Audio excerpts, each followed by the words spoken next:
Welcome to D&D Journey of the 5th edition. Join our various gaming groups as we play the 5th edition of Dungeons & Dragons. And maybe just hang out and chat about gaming in general. Sit back and enjoy the show.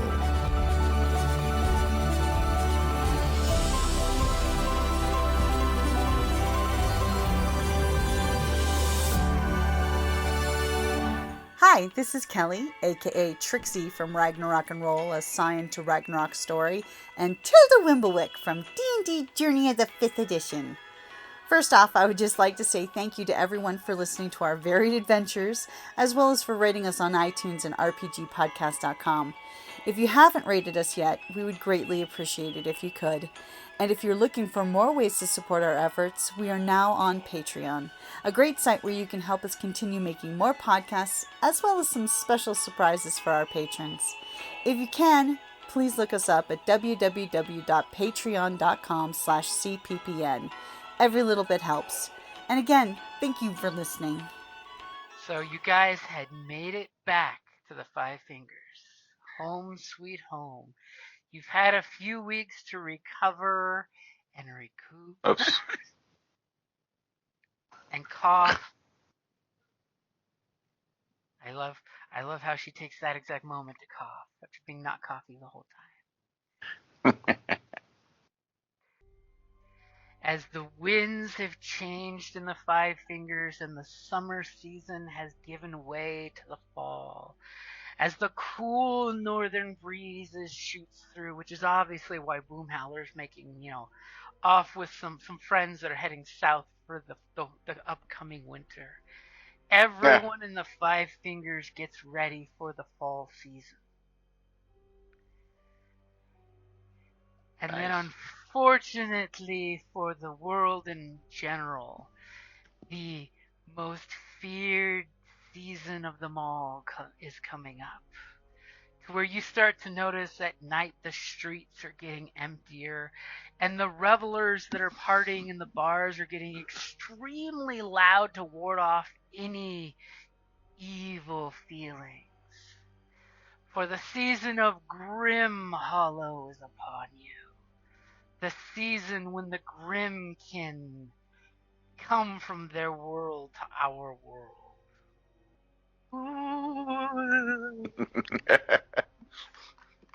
As you all know, the things that go bump in the night of the Grimkin are legit and real, so they are slightly terrifying. As I just gave you a huge info dump on the Grimkin. Yeah. Yeah, they're just targets. Just targets, as they are the spooky things that exist in the world known as Urcairn, where the strange witches and the pumpkin-headed creatures in the hollows and the gremlins come forth. Even worse, there's the flying raven men that are said to be the souls of people dragged off by the Grimkin. GrymHallow marks a season where children are kept close at hand, lest they be kidnapped by the Grimkin. As you guys have seen the number of junior members of the Forsaken kind of swell as friends are inviting friends to get off the streets to live in your relative safety.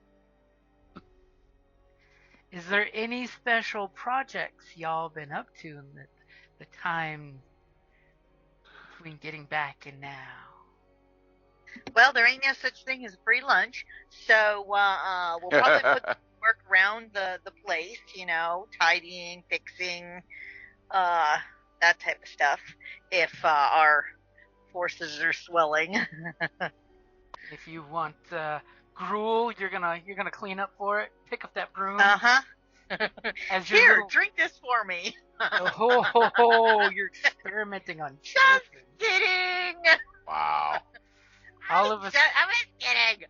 All of a sudden, a Grimkin witch will appreciate you even more. Give them another concoction, my pretty.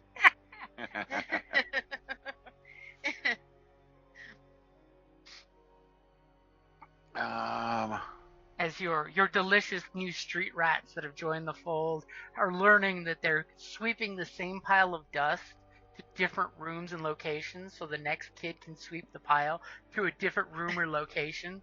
So they look like they're busy, but they're not really doing much. Great. And obviously they're not doing much because one afternoon, as Theo goes into her lab, there's a parchment sitting on your desk, conveniently underneath a skylight. Rolled up parchment with a beautiful green and orange ribbon tying it shut. Okay, I am. Does green and orange have a significance with the holiday or the Not season? really. I should say, not holiday. Just Okay. the color in general. Mm. Okay. Yeah, just color in general. I All right. mean, Well, I'll open it.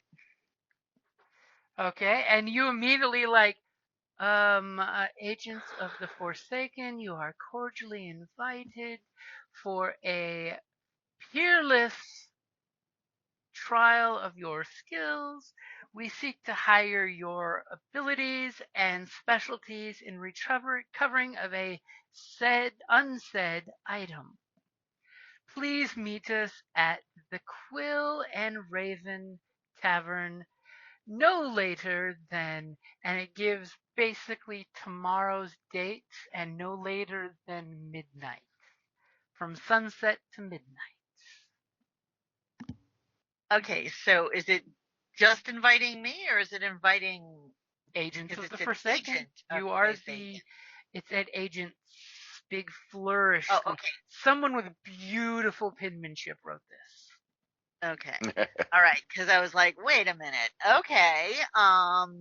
So I will show the invitation to the rest of the group, and does anybody know how this got here? No, it should have been secured. Ask the urchins. Anybody see anything? And you ask a couple of the urchins and like, well, I was just cleaning in there, but I didn't see anything. I mean, since you're asking the urchins, they're actually going to roll a perception check. As one of the urchins just points up to the skylight, and you see the skylight is, slightly ajar. Give it to the urchins for rolling a 19 for perception. Yeah. That's Good job. It's their bread and butter, man. Obviously, this is Lucas. He's the head lookout of all your agents. His whole job is to be a lookout on the street corner, and he whistles. And in this case, he just goes, and he points up, because obviously the lookout can't talk. Makes him a perfect lookout. He can't steal a pigeon on you. Have any of us ever been to what was the name of the Quill and the Quill and Raven? You know of it. It's a tavern that has lots of folks coming in and out of town. It's mostly the higher end bougie travelers would stay there. It's got great security. It's got a couple big trolls as its doorman. It's an up and up nice place. It's a tourist trap. Okay. Not a local hangout, but that's all right. We can go check it out. There's probably some good unsuspecting victims. I mean, nice, friendly new people to meet. Places to go, people to see, people to rob.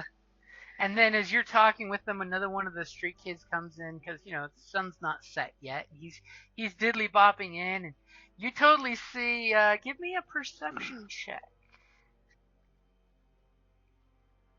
Me or any of you that are gathered together? Let's see here. My perception. Oh, I don't have a great perception, but I would totally say Boom Howler, who's not here. Yeah, I have no pluses in it. I have a +2 with a minus. Don't worry about being OP. Just all right. What's the worst that happens? See? Great job. In the season of GrymHallow, Double you nat worry 20. about it, and you roll 2 natural 20s on your perception. That was a Oh my persuasion check, but I'll still take the natural 20. I hit persuasion. I'm It's sorry. the other P, but I'll take that natural 20. Well, if it's any As- consolation, it's the double 20. exact same, bonus that is just +1. So. Okay. As Theo looks around, it's like, the kid whistles to look up at the skylight, and you all look up at the skylight as you're holding the scroll out and you've read it to the group. And then all of a sudden you turn and you see another one of the scamps is sweeping the pile of dust that has moved from one room to another room. And you see him kind of like giving it a half shuffle to spread it out some. You look in his back pocket and you see a very similar scroll with a green and orange ribbon wrapped around it in his back pocket. You there? What you got in your back pocket there? And he turns around and tips his little page boy cap and says, "Thomas, my name's Thomas." Hi, Thomas. What's that in your back pocket, Thomas? And he kind of fumbles around his right side and feels his empty pocket back there, and he has this sad face, and he looks on his left side and oh, and he pulls the scroll out of his pocket, now putting dust stains all over the outside of the beautiful parchment, as he says, a strange fellow gave me this and said to give it to our guild masters when I saw them, and I've been too busy pushing around the dust. I mean, cleaning the dust off the floor as instructed. And he totally walks up to you guys and puts his hand out with the scroll in his hand. And Thomas, do you remember what the person looked like that gave you this scroll? Well, it was a gentleman in armor. It was strange. He was in a dark alley and he beckoned to me with a silver coin. And of course, I wouldn't turn down a silver coin. So of course, I went into the creepy dark alley with the gentleman in full armor. And he kind of dropped the scroll into my hands and then turned his back and in a odd voice, like he was gargling water, said that I am to bring this to my guild masters at the behest of his matrons. How long ago was this, Thomas? It was last night. As he totally Last does night. this like shy look of, I know we weren't supposed to be out with the week of GrymHallow, but I snuck out to see about getting some fresh wine for me and some of the boys. I see. Well, would you care to hand it over now? Well, he's got his hand out. Okay. All right. I take and I unwrap it. And it looks identical to the one Identical. you have. And since you rolled a natural 20, in the corner of your eyes, you compare the scroll you have to the scroll in the back kid's pocket, to all of a sudden your keen eyes turned a little slits. In manga style, you look to the side as something catches your eye. As a little bounce of green and orange ribbon goes by the doorway really quickly. And you notice that one of the other lower ranking members of the Forsaken is carrying a basket full of random goods. Looks like some cabbage heads that weren't all bad, and some fresh fruits, and a few pieces of coal all stuck in the same basket because kids only got one basket. And there's a similar scroll sticking out of the corner of it as he goes walking by to the kitchen. I see. Obviously, these people really wanted us to come. Trap. But we also need to have a serious talk with our minions because Yes. Good help at all. All right. So, I'll take that one out of the basket and view it. And let me guess, it's catch up- identical. You catch up to her and she's just like, "Ma'am, what can I help you with?" And she's heading to the kitchen. She said, these supplies were just dropped off for us. And it's totally, when you get a good look at the basket, you think it's one of your clients that you provide protection for that happens to leave baskets outside the compound. Okay. All right, and let me guess, it's identical. You open it up and you now have 3 beautiful green and orange ribbons and 3 identical handwritten scrolls. Give me an intelligence saving throw real quick, or a perception. I'll take either or. Okay, Go with intelligence. 15. Thank you. Okay, with your roll, you realize these are handwritten scrolls. They are too identical for handwritten scrolls. Mm-hmm.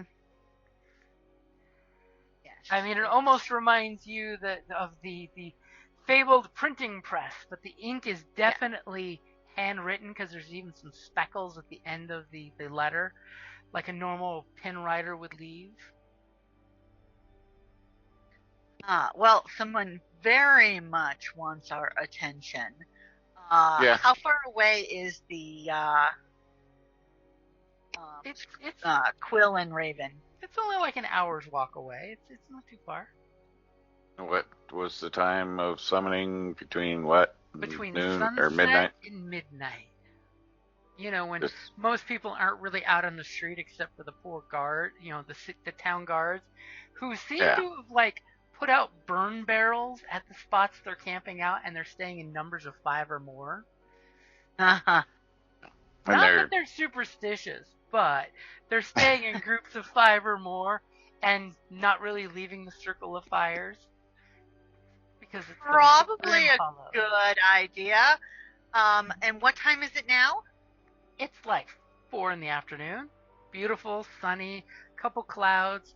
The cool breeze that's coming through is glorious compared to your normal hot tropical breeze. Well, shall we get some stuff together and yeah. I prepare mean, for a leisurely walk? since they gave us such a specific time frame to be there. Mm-hmm. But I'm impulsive and I follow my heart. Let's go now! I'm intrigued. I'm almost giddy with excitement. It's like Ooh, a party. Plus, I hear they have a specialty cocktail, and you know me, I'm all about the mixology. Great. Let's go. We can have a little bevy first, and relax. We do know this is a trap, right? It's a trap. Like it screams trap. I'm not the only But- one. Okay. It's I mean, fascinating, though. if- Actually, I'm thinking it's a job interview. Right? If it makes you feel better, most of the elves don't believe in GrymHallow. It's totally a southern human tradition. You know there's more scary things that go bump in the night. Yeah. Well, yeah. I'm not worried about running around out there, so. No, it's a job interview. But 3 invitations, and they scurried up on the top of our building to gently let it cascade down onto your desk. Sounds like a trap. Oh, come on, Mia. Like, we haven't spent I mean, we're some time on going. The rooftop. trap. We of all people know how, scurrying on rooftops is not, akin to abnormal. I'm gonna look at Lucas and be like, we need to have somebody start looking at the roofs. I mean, that's a totally sensible thing to go up on the rooftop and see how somebody ajarred the skylight. I mean, maybe Theo did to get the fumes to go away. Maybe one of the kids did, but you could go up there and investigate it. Sure, I'll go up. Okay, you climb up the little refuse pile that counts as the ladder to get to the rooftop. You go up there and you look at the skylight, and there's the usual soot that you see on most of the rooftops in town, unless you pay to get them clean. Obviously, you can see your kids have only cleaned the edges that you can see up there. As you go to the rim of the skylight, Give me an investigation check. As you look with your nice, beautiful 14, you notice that there's some scratch marks in the skylights, that someone, scratched it up while manipulating it, but it looks like they may have used 3 pointy daggers to pop this thing loose. Well, that's rude. And there's some It odd also shows smudges. smattering lack of talent. Some odd smudges on the rooftop that you don't quite get. Doesn't look like feet marks or rolling on the ground or belly crawling, but there's soot marks to the left and soot marks to the right that seem to be like smudged. Can you get a sample? Do you holler that up? Do you want me to try to get a sample? Yes, Okay, I'd like to see if I can. I'm gonna try to get a sample while I'm up there. You totally get a sample of, soot. Yeah. It's just that something blew the soot in a weird particular pattern you don't quite get. So it's standard soot. It's not. There's no. We'll find out when you get your sample. Yeah, I wanna. Okay, do you scamper on down and give it to her? I'm just gonna look and see one last time. Is there anything else up there that's ajar or looks out of place or strange? It's a skylight, not a jar. Yeah, with your with your investigation check, it is weird because this skylight locks from inside, and somehow they managed to get the lock open from the outside. But then again, you are a bunch of thieves. If someone's good enough, they could do that. Okay, then yeah, I come on back down. 3 scratches looks weird. Amateur. Does it look like something might have had wings? Like the way that the pattern is blown or the soot is moved? Does it look like something had wings that was up there? Unfortunately, with that 14, I can't answer that question. As obviously the fall winds must have blown the soot pattern slightly smeary, so you can't quite make it out. As you turn around and look, and there's an ominous crow that lands not too far away and goes. Okay, I just go back and give the sample, and I'm annoyed because I hate the cold. I don't like this time of year. It's a beautiful time of year. Meh. Chris wakes you up, Exactly. lets you know you're alive. So what do you guys do? I'm assuming somebody's gonna analyze some sweet. Yes. As we have the alchemist montage happen, as she gets so fascinated telling you how fascinating this is, and at the very end of her explanation, she tells you it's basically just your average soot. Is there anything special about the paper while she's like analyzing like the paper or the ribbon, or is it just your run-of-the-mill paper and stuff? That's a good question. Are you going to analyze the paper? I'm going to ask Theo too, because I feel like that would be more her realm of knowledge than mine, especially if it's bougie paper. Bougie paper. Are you going to use your alchemist kit to perform a forensic analysis on the paper and ink? Yes. Give me a alchemy roll. As she's now, how are you doing the sample? Are you sampling the entire scroll or just a corner of it? I mean, we have 3, so you could We go have to town. 3, so I can. Yeah, I mean, it's no. Okay, so I click on your proficiency in alchemy kit, and then you pick a stat.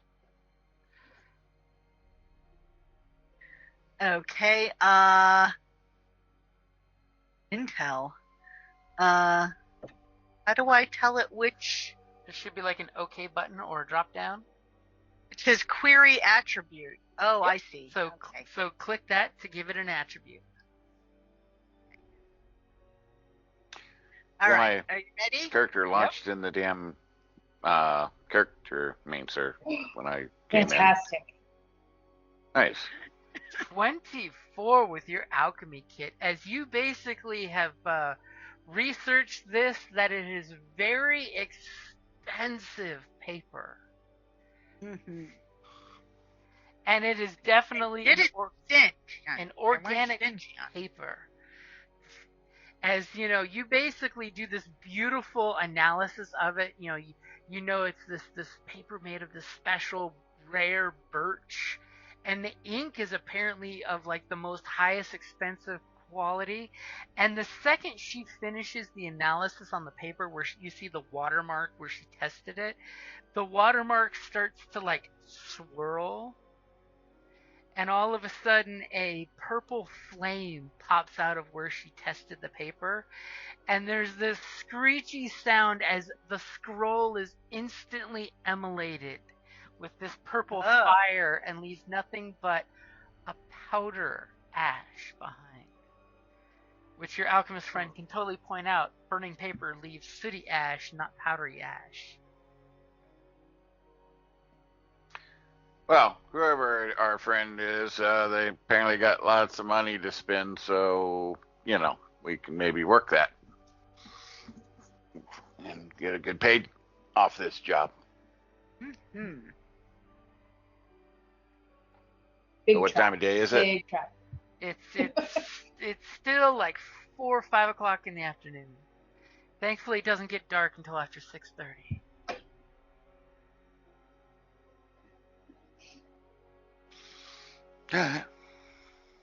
As you hear some giggle of the younger group of the Forsaken kids start singing some GrymHallow songs out there to ward away evil.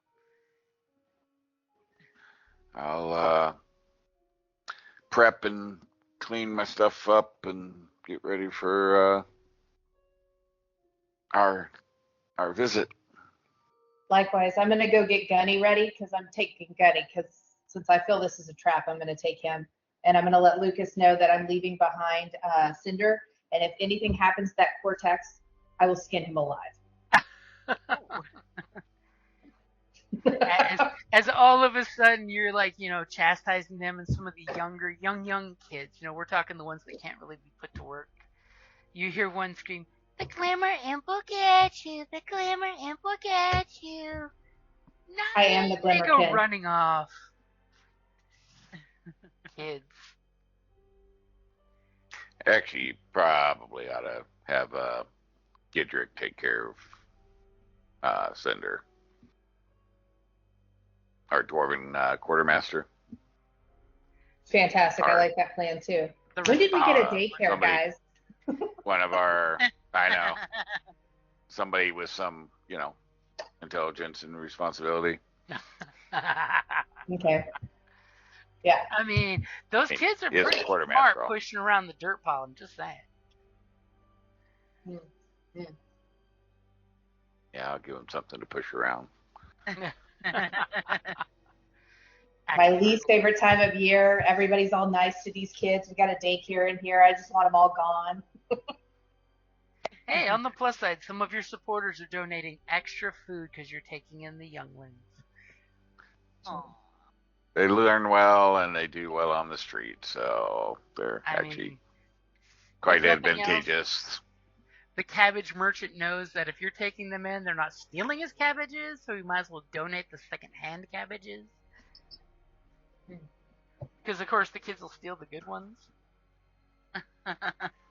Yeah, little street ruffians, they see and hear a lot of stuff, so they're actually quite handy. This is true. So we'll head out like, I guess, 45 minutes or so prior, get us there about 15 minutes after. Don't want to be on time, got to show up fashionably late. And as you guys, you're packing your stuff up, the kids are outside enjoying the last of the daylight. One of them points to the crow that you saw on the post there, and the kid goes, "Look, a murder crow!" And a slightly older girl comes out with her hands on her hips, and she's like, "That's not a murder crow, that's a raven, and more importantly, in GrymHallow, the murder crows will fly back and pick you up because they're fae that are crows the size of a man with hooks for hands that will swoop by and steal you into the night sky. And I'm going, point of fact, actually, a group of crows is called a murder of crows. Yeah, which she said, and she's older, so she knows better. And she smacks the boy in the head. And more importantly, why don't we all go back inside and make sure people aren't slipping through the skylight? Thank you. We'll be back. I tell the older girl, you're my favorite. Aww, she curtsies to you. Thank you, my lady.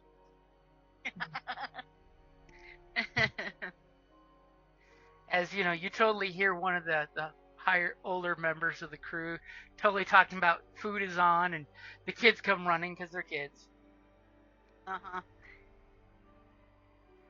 So you guys have your leave to leave the headquarters of the Forsaken. Dun, dun, dun. Here we go.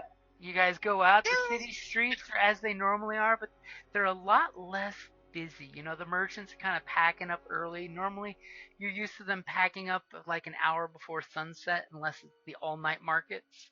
And all of the all-night markets are either ridiculously well lit, paying extra, coin to make sure there's extra lights put out there, or closing early and calling it a night because of the cold fall evenings. It's No nice to superstition. be able to wear a cloak comfortably. And of course, as you go out, you hear the hour before sunset, the church starts ringing its church bells to invite people for all-night mass, because church is going to take advantage of superstitions. Right? Mm-hmm. So politely nod and acknowledge people as we go by, Because y'all are flattening up respectable. gadgets and stuff. Of course. And how early are you wanting We're to show business people. Early. Well, we're you showing don't up want to 15 appear minutes fashionably late. Yeah, see, we don't want to appear too early, so we should leave where we arrive after the first time, the earliest part of the window. So we don't want to be like, we don't want to maybe around 8 o'clock, right in the middle of it. Yeah. Okay. So as you go, getting there just as it's getting dark, and the last of the merchants are packing up, and there's totally that shady merchant that opens his coat and says, "Do you want to buy charms, good luck amulets, protective wards to keep your?" And he totally looks over at Callus, "For your beautiful wife," and totally points over at Mia. He's trying. He's really trying. I'll pass, thank you, but I'll toss him a silver. As he gladly grabs the silver and goes walking away and says, "Be careful, it is GrymHallow." You are becoming quite a softie. I think hanging around those children is really getting to you. It's a good front, isn't it? Mm. What was he called? The Callus, the savior of the Polar Express or whatever we were on. Of course. Famous, gotta ride that wave, man. He is the Callus. Yeah, can't be known for just being a merciless killer, Keep them on their toes, right? I am a nice guy up until it comes down to business. And business is good. And business is good.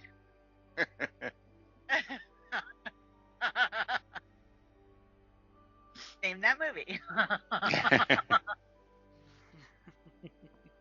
And as you guys get there comfortably dark, you notice that there are twice as many lanterns hung up outside as normal, blasting light out there.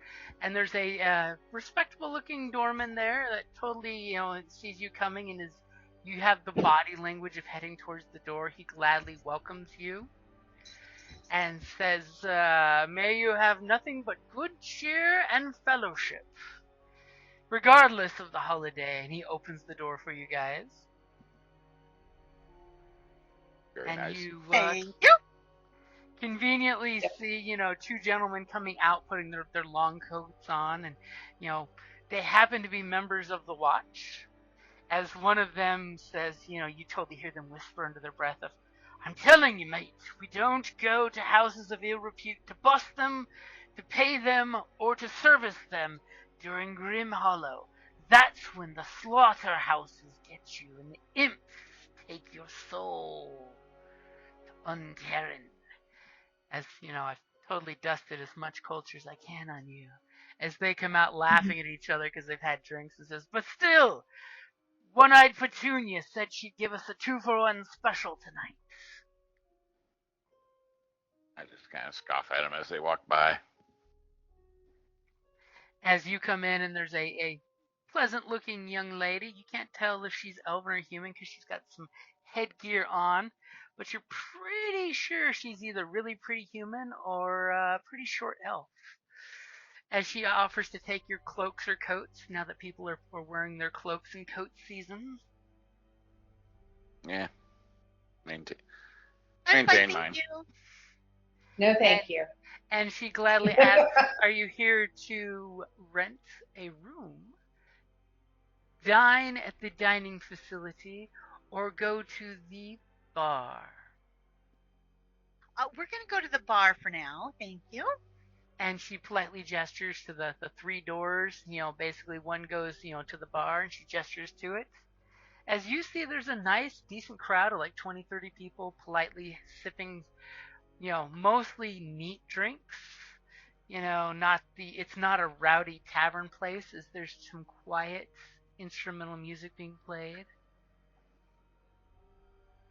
I'm going to ask, do you have any signature cocktails? You go up to the trollkin bartender. He's got the typical rolled up sleeves, bow tie. He looks very classy as this trollkin. It would totally make Boomhowler pick up a new style. He's not doing tray chic pirate, but bartender, and he says, "I have a Troll King's Blood, which is the signature house drink. 3 rare and exquisite spirits mixed together under a smooth, ashy oak smoke." Ooh. I'll have one of those, please. And he does this Two, please. very extravagant bottle flipping and tossing, and pours the 2 beverages, and totally looks at Callus, waiting to see if he needs to make a third. Whiskey, please. And then puts the bottles back and whips out this little terracotta pot thing that he puts on top of the 2 glasses. And I'm fascinated just watching the sprinkles some kind of, it could be wood, it could be, some kind of herbal mix. And then immediately dips his hand Poison. into something, lights a match, and his hand bursts into flames, and he goes, "Oh, I'm whiff, clapping." whiff, and there's these little nuclear poof poof on each of the little terracotta covers as you see smoke get shot down into the glasses. As he shakes his hand out, and you totally see his troll regeneration doing its thing ever so slowly. As he then just grabs another bottle with his good hand and pours whiskey neat and slides the 3 drinks that way. And you see I whispered to Callus, she has a type. and totally takes a shot from a flask that he puts back in his back pocket, and his hand looks perfectly fine. That's an expensive endeavor. But Healing so potion every I time you did. make a set of drinks. And then he looks at you and says, "For the 3 beverages, that will be 20 gold pieces." Excuse me? Oh, well, I don't get it. Okay, here's 20 gold. My I character. am gobsmacked. As right before you're about to drink, you're like, how much? I could drink for a day on that. All of us. On 2 days, no less. Insight check. Is he, I want to insight check him. Is he taking advantage of us? Go Does for it it. seem like this would be right? This part of town, probably. Probably legit. Go ahead and give me that insight check.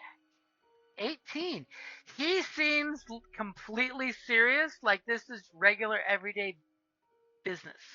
And you totally see one of the waitresses come by, and she's got like 5 gold stacked on her tray for drinks. So you're just like choked back for a second that, excuse me? How much are the rooms in this place? Remind me to put this on the bill for the client. Wow. Oh, I like her. And he basically waits to see you all drink your beverages. He's interested to see how you like them. Ooh, I'm gonna sniff and I'm gonna swirl and I'm gonna sip and ooh. And that's totally the bartender's insight check on all 3 of you to see, why are you here? As he totally is wiping the bar in a way that lets him linger and watch you guys. Yeah, I'm gonna expand on. Oh, I like how this the liqueur just brings out the fragrance of this one, and I'm just going on and on. Oh, it's probably due to a chemical reaction based on the. And I'm like, wonderful. And I'm like, yes, and I'm kind of egg. Yeah. I'm sorry. Go ahead. I just said I roll my eyes. And by the way, her on while staring the bartender down. and this beverage has got this amazing taste that seems to like change as you sip it, and it goes from like velvety smooth to tannin-y pucker. So it's a really unique beverage. And for Callus, by the way, the whiskey is really smooth. I mean, nice. You can feel the heat, but you taste none of the oaky heat. It better be damn smooth for that. I slide mine over to Theo. I don't even drink mine. What? Mm-hmm. As you know, Theo notices when you sniff the glass, that smokiness even makes the flavor change a little more. Mm-hmm. It reminds you of when fresh oak barrels get singed so they can be used to hold aged alcohol. The nice char taste. Yes. It gives it's not only you can increase color by using the singed wood. Oh. And even at one I point, happily accept hers. And when you start to sip on hers, you get this weird sensation like you've tasted that wine back home in spring. You know, your taste recognition starts finding things that remind you of other things you've had that were delicioso. And after you guys drink, he kind of gives Theo this look like you seem to have some tastes bigger than the 5 fingers with that recognition. There are so many beautiful things in this world. It'd be a shame not to try as many as you can. And he smiles at that, and immediately somebody comes up, and he goes over to make some more drinks, and you watch him do his drink thing, giving you some privacy. And I look for a table in the corner somewhere. There's quite a few tables. Yeah, find one against the wall, corner-ish. Take a back seat.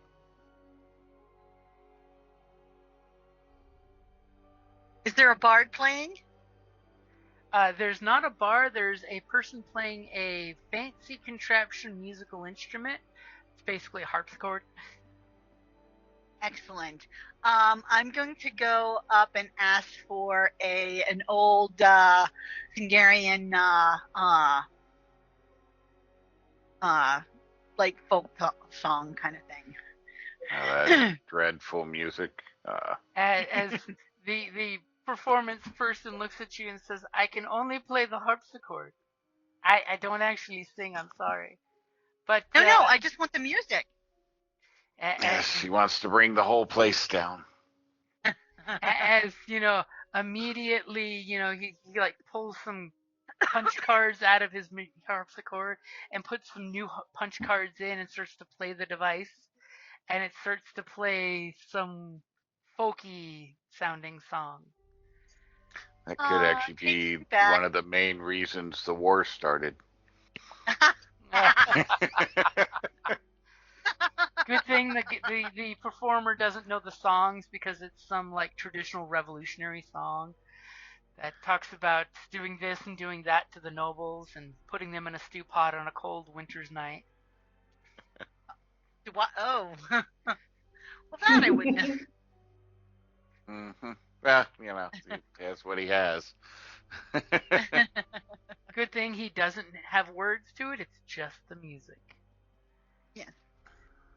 A pleasant tune. So what do you guys do as you see folks come in, folks come out? Like I said, I'm sitting in a corner or side table with my back to the wall, watching as people come in. Yeah, do we see anybody with like an orange and green ribbons or color scheme? Give me a perception check.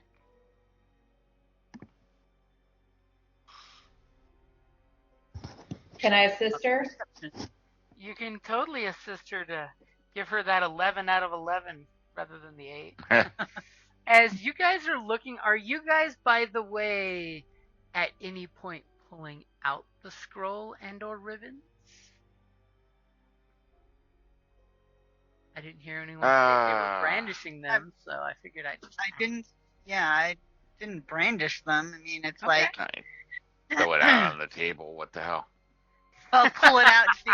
Just double check the time. Just casually have the ribbon sitting on the table.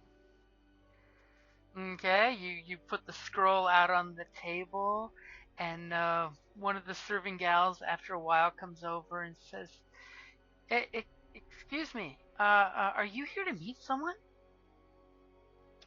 Why, yes, we are. And she just looks very, little frightish versus, antsy, and says, are you here to meet Agrona? And she like says the word as if she's like testing it on her own mouth. Well, there's no name on the invitation, but yes. and Is Agrona the one who sent the invitation? And she just is about to say for orange and green. She's about to totally say something to you, but then she like chokes back the word, and she reaches into her pocket and pulls out a single key that has a orange, green, and purple ribbon tied around it in a bow. And purple now.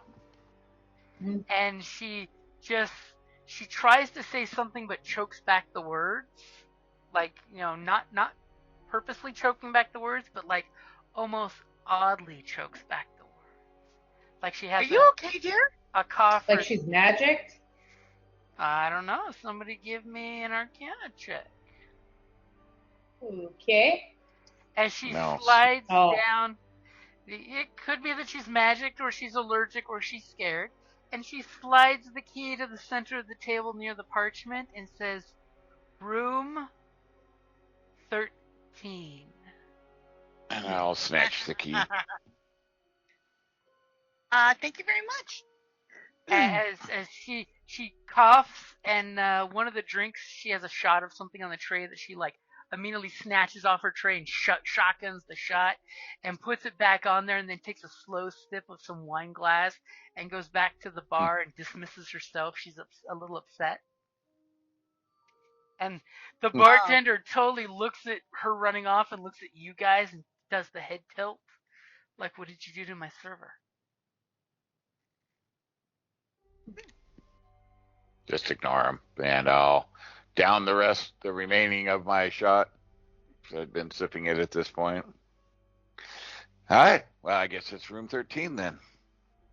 Can I Do bring we my want to do that, or do we want to try? Maybe the callus could talk to the lady and see if she knows anything else. I just love how she says the callus. I think we go to room 13. Oh, See what I distance say- they have. No I reason to don't beat think around we the bush. should, yeah. We can Torment always Okay. support the party. She's obviously distressed. We don't want to, make it worse. Yeah, we've already got the eye of the bartender, so yeah, we don't need to go chasing after her and causing a scene.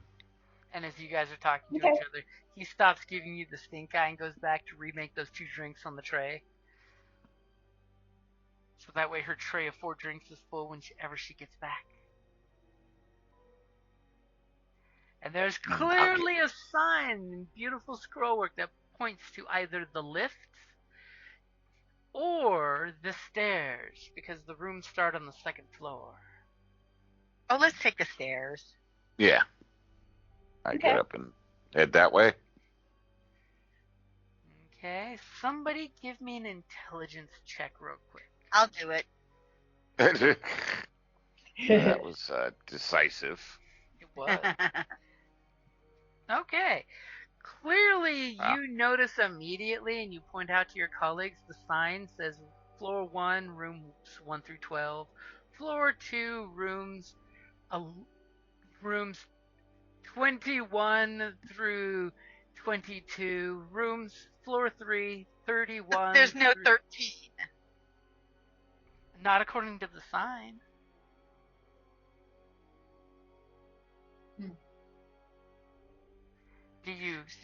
I'm assuming you walk towards 12?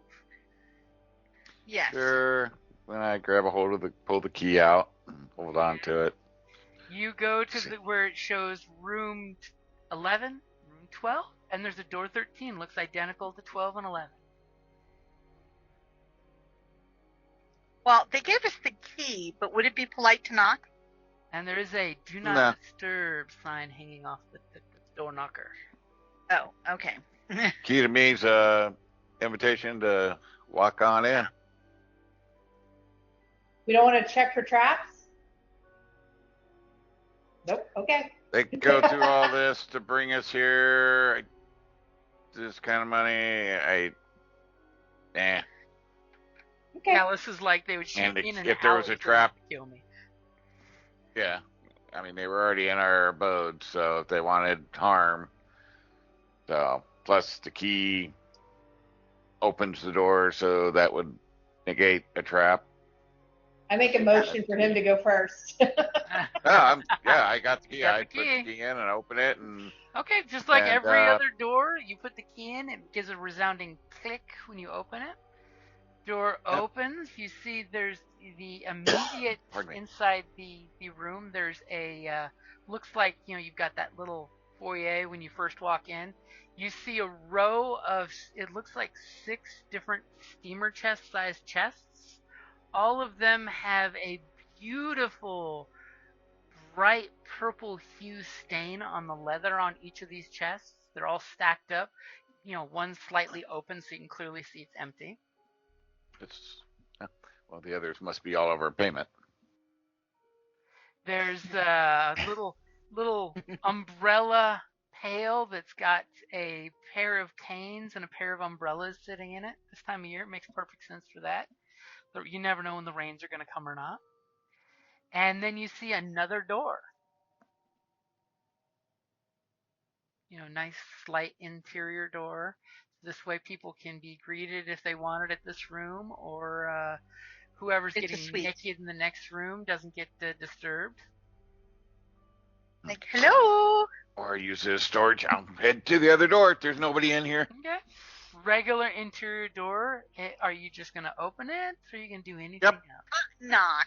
I mean, hello! I'm opening it. You can say hello, but I will say was hello. summoned here, so. As soon as you guys are getting right to, Callus is, Theo's getting ready to knock. Callus is reaching for the handle and looks at you as you knock. You guys start to hear it in a very, very quiet tone. You hear this little lullaby song being sung by somebody inside the next room. And just then Callus opens the door and the song gets cut short, whoever was talking, and you get this whiff of herbal incense smell. Either somebody's smoking an interesting pipe or they just had an incense brazier going. And in the room, it's fairly dark except for some candles that are up and very spooky candelabra little setups. They seem to be very dark colored candles, either purple or black. You're not quite sure because they're not giving off a lot of light but casting a lot of shadows. Shenanigans. As you clearly see in this suite, there's a pair of beds, and there's a glow coming between them, which you're used to magic technology, glowing things. As a very beautiful lady gets up and mumbles something to her compatriot that you sense in the room, because you only sense two people, even though there's the hint of the willies. Yeah. As this very attractive woman immediately gets up and has this beautiful smile for you. Her belt's got some glowing concoctions as she picks up a goblet, as you may see the picture that may have just popped up. The goblet. Let's see. I just was for trap. So it's obviously not the lady on the left. Okay. As you don't really see the lady that's sitting down over the glowing something on the floor, but she's definitely the one that you heard singing, as she's just like, a city on the sea with a tree underground. City on the sea with a tree underground. And immediately, the quite pleasant looking lady looks back and says, Hedrun, shh, sister, it's okay. I think our guests are here and they're going to help us. I am a grown-up. I take it you received our invitation and the room key, and she gestures to the key in your hand. Indeed. You Excellent. called? Are you the brave and daring group that we have heard of called the Forsaken? Thieves extraordinaire? The Banes of the Shadow Cult? You've heard correctly. And the fact that she mentions the Shadow Cult in one of its names kind of might worry Mia. Delicious and Do I know? excellent. Does she seem familiar at all? She does not, but I will totally take a religion roll if somebody wants to give me a religion. I could do that. I'll go for it. Oh no. You hate this I'm holiday? Yeah, I don't know any more than you do. As she just, pauses for a moment, she purses her lips. They have beautiful purple makeup on them, on her pale skin, as she just pauses and no one recognizes her name. So she takes her goblet over to where they've set up a beautiful mini bar that's got all kinds of different shaped and filled bottles. And she starts to mix a concoction in her goblet that makes a little poof of smoke. And then she asks, as we discuss business, would you like any beverages? We have some of the finest wines and spirits. And when she says spirit, she smiles this big Cheshire cat grin. Across the lands. And as soon as, I'm she fine, thank finishes you. saying that, you just hear her sister give this cackle. Spirits, best spirits in the land. Oh, I've actually had 2 lovely but potent cocktails. I think I should wait. Thank you, though. So, Is there a seat or anything in the room? Oh, there's a few seats against the walls, like they put them there just to have them, but they're uncomfortably close to the wall. You could pull one of the stools out and sit down if you like. Yeah. As she merely does this pause, as she's like, "Oh, excuse me, you're probably confused. I sometimes forget how easily startled some people can be. That my sister and I are aware of your organization in this place, out in the, is it 4 or 5 fingers? I can't remember if one's been sunk or not yet." And she looks back Yeah, at her what? sister and says, 5, 1, 2, 3, 4, 5 fingers. And the sea is a city with a tree underneath. And she's just like, don't mind my sister. She's fixated on something currently. Apparently. Our contacts have advised you all would be the best to commission for a little thievery.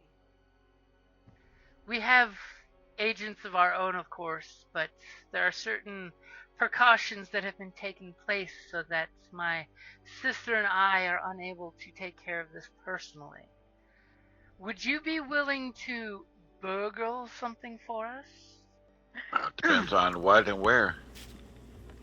And that's a great place to wrap it up there. Thank you for listening to D&D Journey of the 5th Edition, a member of the Creative Play and Podcast Network.